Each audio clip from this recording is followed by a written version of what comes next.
Maayong bangkag, mga ka-gold digger na to din ha. So for today's video, magbuhat taog sabon. So na ako din goat milk, aloe vera, and whitening. Mga base soap ni siya na mapalitra nato sa Shopee.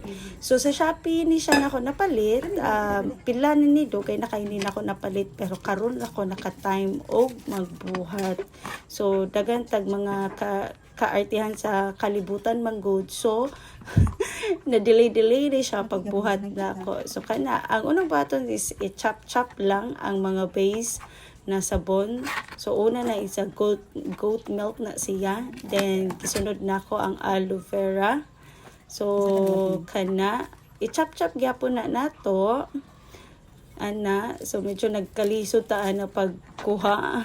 So gagmayon lang ana i-chop i-square para mas dali siyang mahilis. So ana, okay. So mura bitatag na ikalagot nila na dapita na. Kay slide gamay.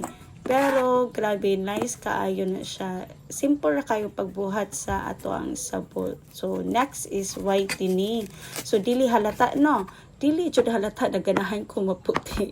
Kay ako ang whitening na base. Kay addiction na to na maputi. No, di ba? So tamang chika, painiton ang kawa. So stare lang gamay until mahilis siya. So ana, hinay-hinayo ra jud na siya. Slow heat ra kay para di bitaw siya mag-create og bubbles. Kay kani siya first time pa jud ako ni magbuhat. So kaning tala-tala tagamay, kusog ni siya ang iyang kainiton. So nag-create siya bubbles doon. Makita ninyo. Kana akong gibuhos din ha. Kay mao nang gibuhat na mo na juicer. Supposedly amo nang imnon pero nakayunaw ko lang na di ko base day na sabon no. So ako gibuhat kana gi-appeal. So at least di ba? Sabon na siya with antioxidant.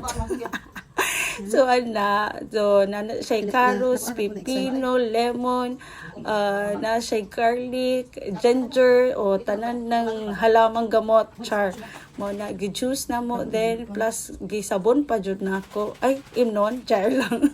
So wala siya, mura pa ko correct kay ako ang script pa kunuhay ang bubbles pero in any day ang kalabasan niya pag naay bubbles so tanawan na next ana makita ninyo pa-dry na to na gamay tanawa mo na ang bubbles so mas nindot siya hindi siya mag-create og bubbles kay para halata mo kayo o tanawang bubbles. So dili pa jud siya fully na hard no. Wa pa na nakabugnaw pero kanilaging tala-tala tagamay, excited kaayo sa kalabasan. So gikuha dayon na to ana di pa gani form jud kaayo kinahumukan pa kay na pero hinay-hinay ra na kung gikuha. So ara di ba mura pag perfect kaayo. Bozy, pero humo kayo na siya. Dapat mag-set aside mo ng time pero tanaw ra na i-montage gamay. Time na atong testingan. Diba? I-focus day.